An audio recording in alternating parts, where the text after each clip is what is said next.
Coming up on today's update, from professional athletes and the fans in the stands to high school players and those on the sidelines, they all have something in common: the need for an emergency action plan designed to save lives.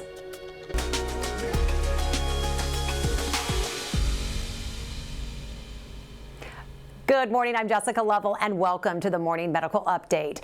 It was 6 years ago in May when the unthinkable happened to an Olathe West High School pitcher named Brennan Connell.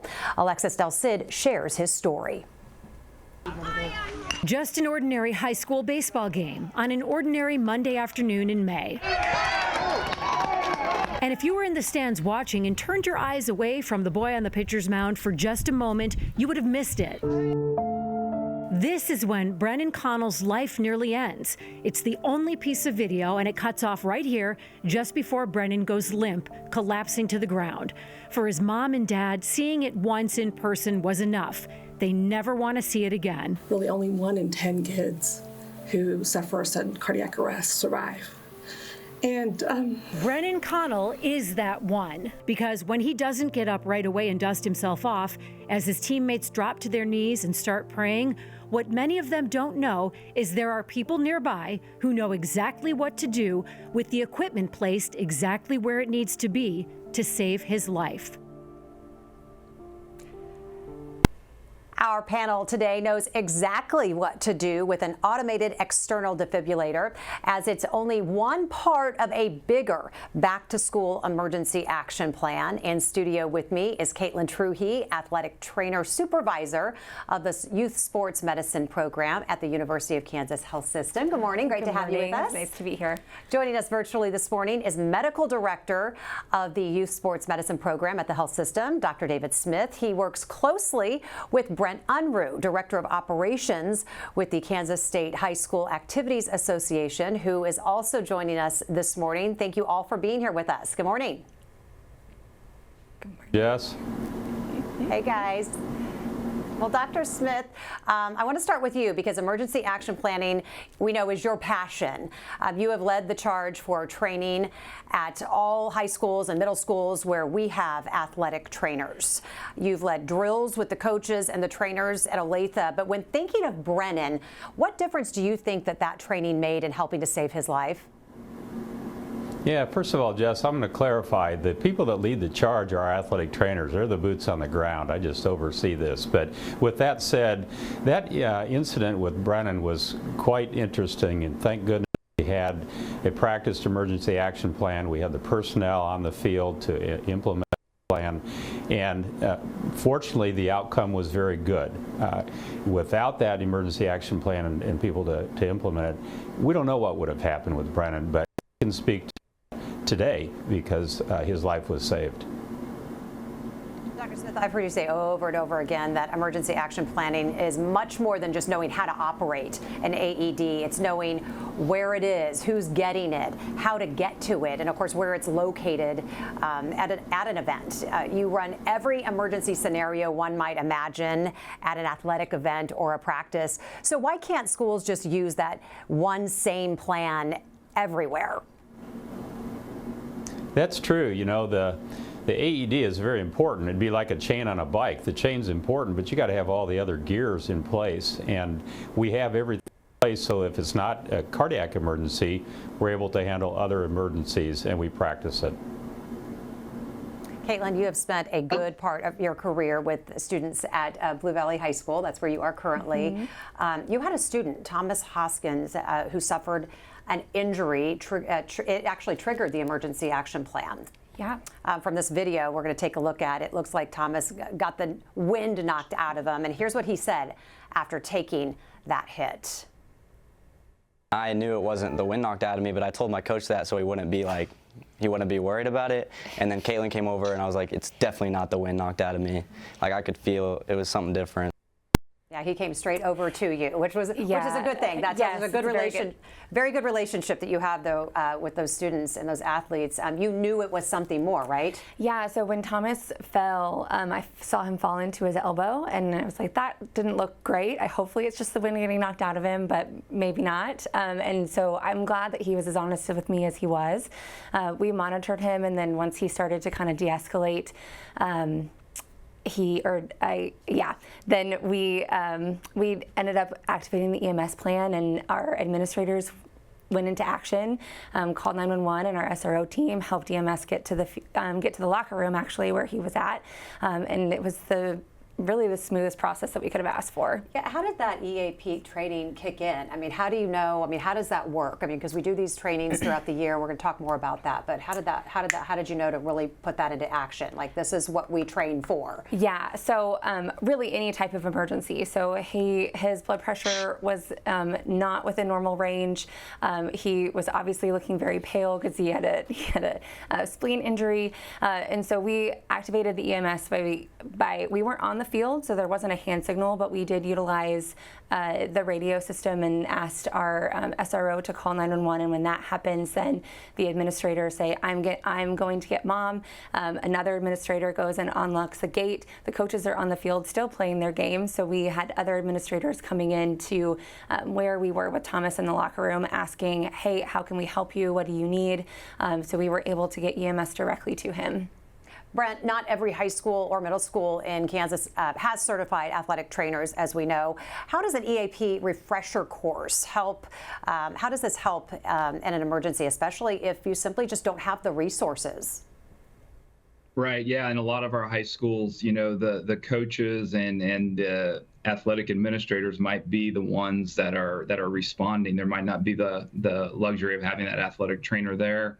And so these rehearsals are just so key for everyone to understand their role, whether it's, calling 911, retrieving equipment, opening a gate. Everyone just needs to understand exactly what their role is and be comfortable with that. And sometimes even students could be involved in that emergency response. So you just have to use whatever personnel you have access to. And of course, we're focusing on sports medicine, but in Kansas, what are the guidelines for having emergency action plans for all schools, since students, as we know, can suffer an emergency in marching band or cheerleading as easily as a sporting event?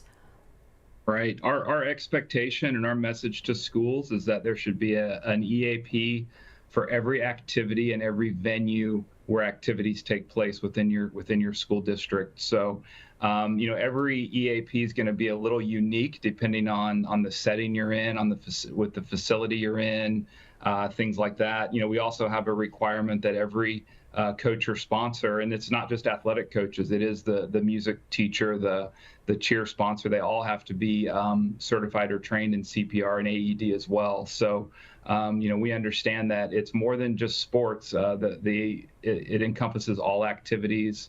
And, these activities are usually taking place after the school day when, a lot of school personnel are no longer there. So there's definitely a big responsibility on those that are running these activities. Dr. Smith, I want to talk more about these trainings. You do 3 EAP trainings a year. Tell us about the fall training that you do heading into the school year. What's the goal of each of these trainings, and why are there 3 of them? Yeah, so the fall one's the biggest one because we're reconvening to get ready for probably the busiest time of our sports season at the youth sports level. And so we focus on cases that would be the most common. Obviously, football's a big sport. We got soccer going, volleyball, etc. So our EAP would focus on head and neck injuries. It would focus, of course, on some of the cardiac emergencies, seizure disorders, anaphylaxis. Then as we get into the winter season, we think about the sports that are participating then. Wrestling becomes a big, both men and women. And so we have to think about the same thing, head and neck injuries. Also, we have dislocations, a little more common sometimes in wrestling. And so we think more sport specific for the season. And then the spring rolls around and it's outdoor sports again, soccer, softball, baseball. You know, balls strike faces, unfortunately, so we have to think about facial injuries, dental injuries, eye injuries. And so each season brings in a new set of potential problems, and by doing this 3 times a year, it's just a way that we get back together and think through what potentially we might see. These practice essentials are extremely important. Dr. Brian Beaver is one of our emergency medicine physicians, and he is also the medical director for the Johnson County EMS system. Here's what he says about participating in the training and the benefits to the EMS services. One of the exciting things I get to do as EMS physician advisor with the University of Kansas Health System is work with people like Dr. Smith with the youth sports program, get to come work with these great folks and provide some of that perspective and insight from the EMS side on how we can best interface. We're very passionate about making sure that that handoff from the athletic trainer to our firefighter paramedics and our paramedics on the ambulance is as smooth and as clean as possible. So it's a really great opportunity for me and for what I get to do with the University of Kansas Health System. Well, we love hearing your comments and your questions. You can use the chat or the thread on YouTube or Facebook. You can email those questions or comments to the Medical News Network. That information is there on your screen. Professional sporting events, of course, are not immune to emergencies and the need for EAPs. Among one of the higher profile ones was the one that played out on national TV when Damar Hamlin suffered cardiac arrest during a Buffalo Bills game against the Bengals. We all remember holding our breath, watching as emergency responders and athletic trainers worked together to save Hamlin. The cardiac events can happen to spectators too. Recently, Royals fans collapsed outside Kauffman Stadium. As the official healthcare provider for the Royals and the fans, members of our medical team put their EAP to work. We heard a call saying that there was a seizure in the parking lot, and then next thing you know, we heard that they were doing chest compressions. There was somebody performing CPR already, but I could tell that he was tired. We learn about that in our ACLS protocols and doing RQI through the hospital, so I could tell that he needed a break, and I said, hey, I'm popping in next cycle, let me get in and start doing CPR. I went ahead and grabbed the AED, put it on her, and then the AED basically suggested to shock her. They went to a hospital to find out that, hey, the patient survived and the patient's doing really well. It was an awesome feeling, and we were really happy for her. If I was a fan here, knowing that the University of Kansas Health System is out here providing care, I would feel very safe knowing that they've got my back. If anything were to happen, I can rely and count on the team out here. Medical staff were honored at last Wednesday night's game against the Angels. Staff were thrilled to be invited onto the field to throw out the first pitch. Dr. Smith, you work side by side with the medical teams that provide health care to our professional teams and the fans. How does the emergency action plan differ from the plans used for high schools and middle schools? You know what, Jess, it's actually almost identical. In fact, I am one of the team docs for the Royals, and we review this in the spring before the season starts. And when I look at what we do, the practice session with the Royals, it's really the same as what we do with our youth sports medicine program and our high school and middle school athletic trainers. Likewise with the Chiefs, we have obviously the docs with the Chiefs are KU physicians, and they do the same thing. Actually, at the professional level, it is mandated by NFL, MLB, and the National Women's Soccer League. So Dr. Lisa Vopat and her team practice it before the current season. So when I look at them, I'm actually very proud of what we do with the youth sports medicine program, because we are at the same level as the pros, and that's the way we should be, and we can keep raising the bar each year, in my opinion. Yeah, well, that's a big peace of mind, I'm sure, for parents of those sports kids. Brent, what emergency action plans are encouraged for Kansas schools, and then which ones are required by state law? Yeah, well, recently the state of Kansas adopted some legislation that requires a cardiac emergency response plan in every school in Kansas, and that's grades K through 12, not just high school. And so that's something that's relatively new, and schools are required to submit those plans through the KDHE, which is great. I mean, that's a great standard for our schools. Our expectation, as an activities association, is that we know the cardiac emergency response is extremely important, but there's so many other emergency situations that can take place through activities as well that Caitlin and Dr. Smith have already talked about. So, we just expect those EAPs to be all encompassing and cover all those different, potential injuries like the head, neck, the environmental risks and emergencies and those kinds of things. Dr. Smith, there's a lot of effort around emergency action plans for cardiac events at schools, but what other medical emergencies are out there that really might pose a threat to athletes? Yes, I touched on them earlier. If you think about that, the cardiac emergency is extremely rare. However, it can happen. You got to be ready for that. But head and neck injuries are probably the highest catastrophic, potentially problematic injury. So we're available to obviously take care of someone on the field if they have a head and neck injury. Other things that can happen can be sudden things, anaphylaxis. We may have someone that unfortunately has an allergy to peanuts and they forget the granola bar they just chomped on the sideline caused a problem. So we need to be ready for that. Diabetes, we do have diabetic athletes that are insulin controlled and they can have trouble with low or high sugar. We need to be prepared for that. Seizure disorder is another one. So we have to really think outside the box, and when I stand on the side, I really do think about anything that could potentially happen, including what might happen with a ref running up and down the field or the court.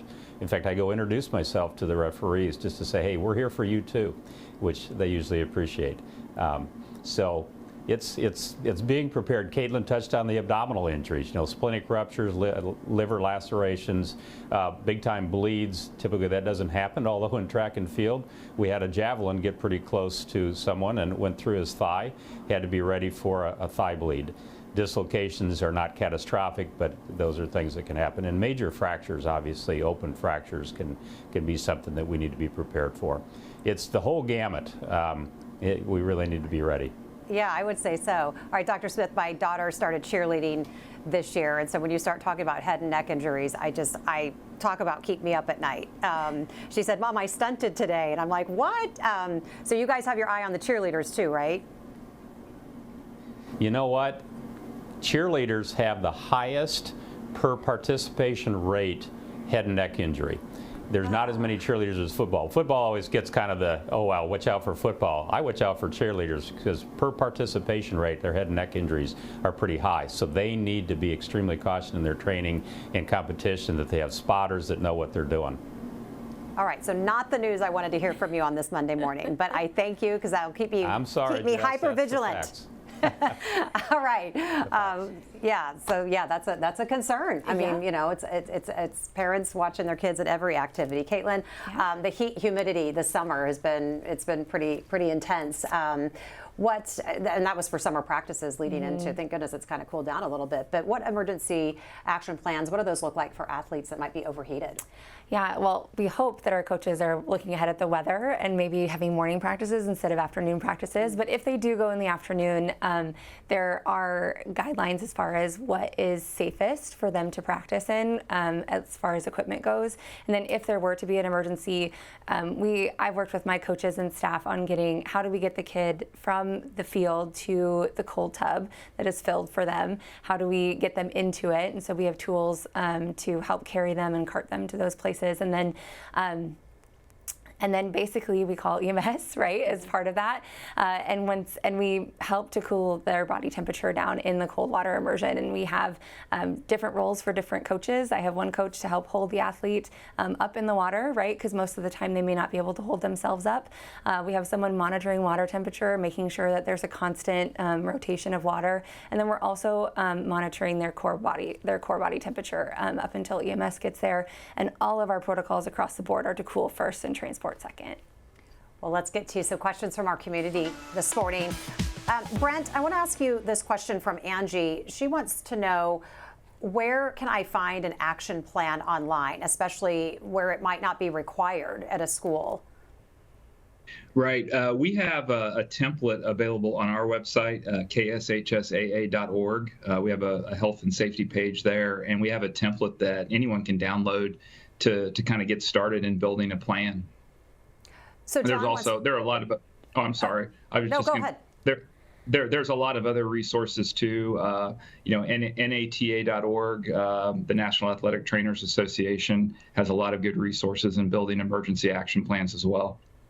So on that note, John wants to know then, do little leagues need to be thinking about these emergency action plans? Should they be putting something like that in place? I mean, are they really for everyone?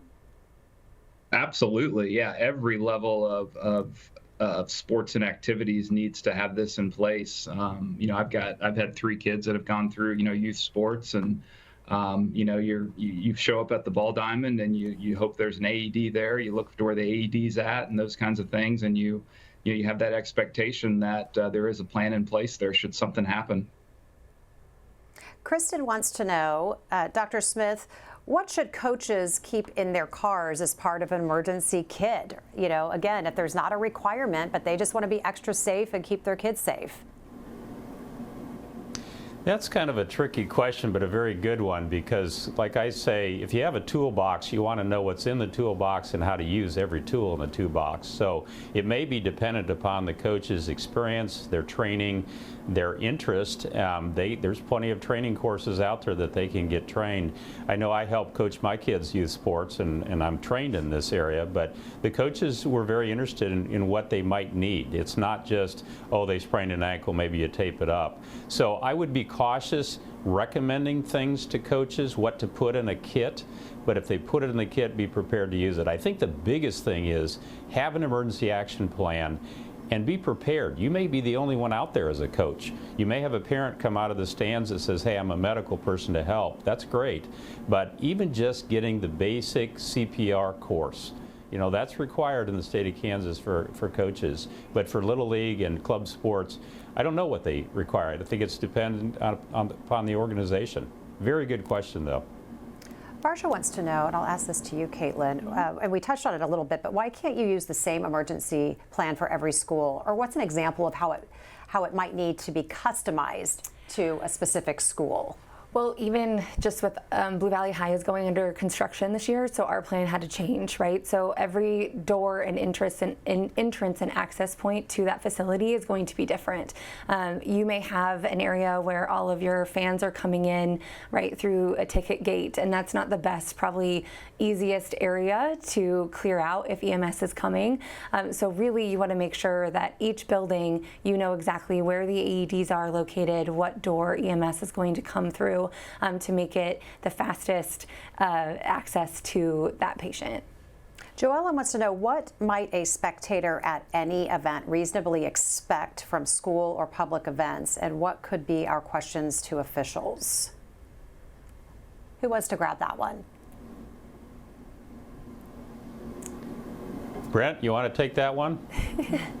Repeat that one more time. I'm sorry. Yeah, sure, no problem.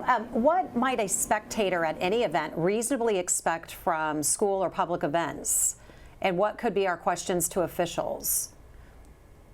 Well, I think for a spectator should expect that event and that venue has an emergency action plan in place. They should expect that the appropriate medical equipment is there should something happen, such as an AED.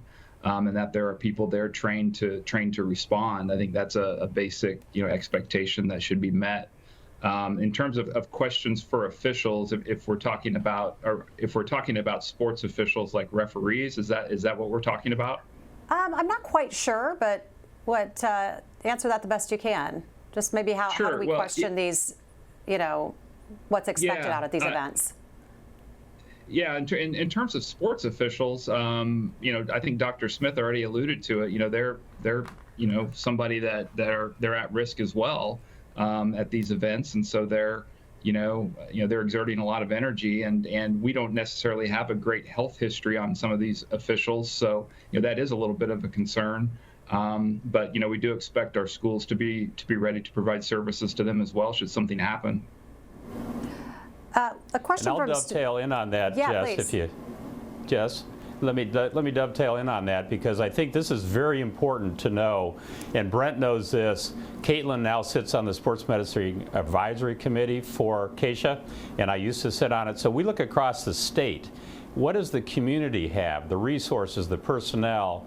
You know, there's small towns that don't have what we have over in the big city here. So I think it behooves everybody to know, what do you have available? We're partnered very well, as you heard Dr. Brian Beaver, with Johnson County EMS.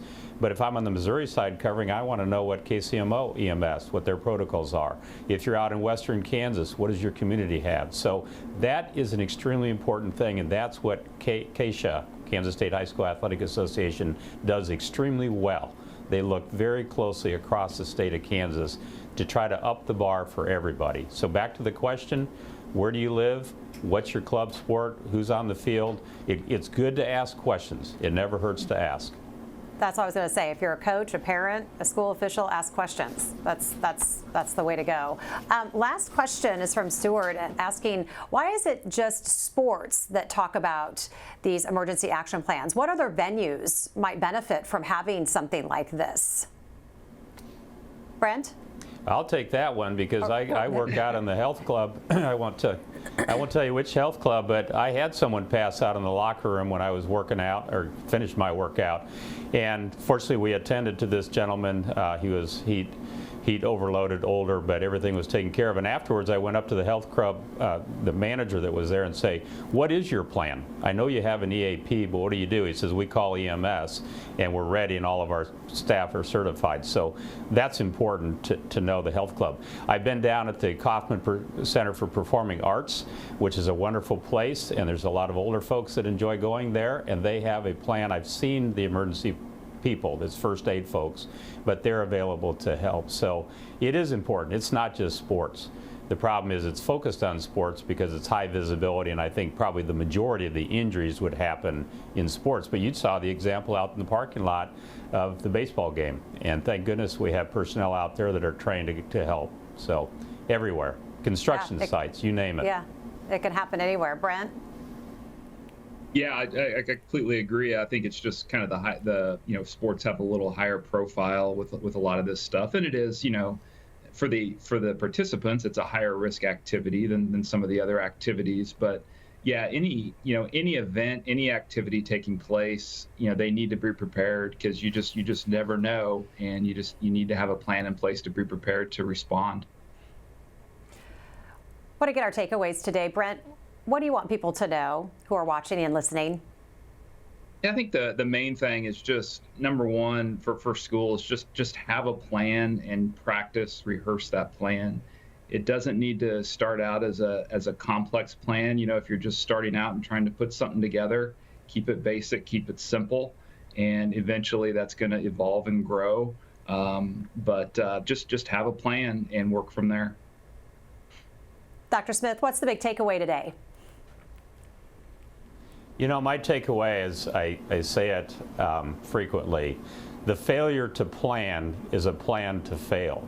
So if you don't start with at least some kind of plan, like Brent said, then something's going to happen, and you're going to look back and wished you had a plan. So everybody should take away with that message. And the other message I would have is, think about the pro level. We have all the resources, all the staff. I mean, we basically almost have a hospital, it seems like, out on the field to take care of the pros. But here we are at the high school, middle school level, and smaller venues that don't have all that personnel. Thank goodness we have athletic trainers that are well trained, but one of our athletic trainers takes care of a high school, I won't tell you which, and she told me last week they have 825 athletes signed up for sports this fall with an athletic trainer that's responsible. She can't cover every venue, so wow, if you want to plan, have a plan. Otherwise, potentially something catastrophic could happen. That's my take home.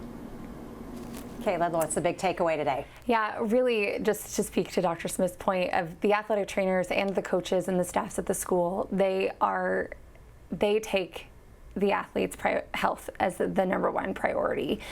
So emergency action plans, everyone sat down, every coach has sat down with me and with our administrators, and we've talked through what we're going to do when someone's present or not, and just where they can access the emergency equipment to help save an athlete's life. So the schools are definitely prepared.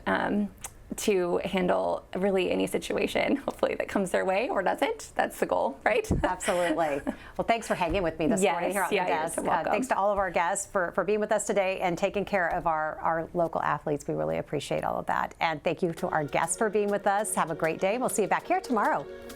Alexa, Siri, ChatGPT. Artificial intelligence is everywhere.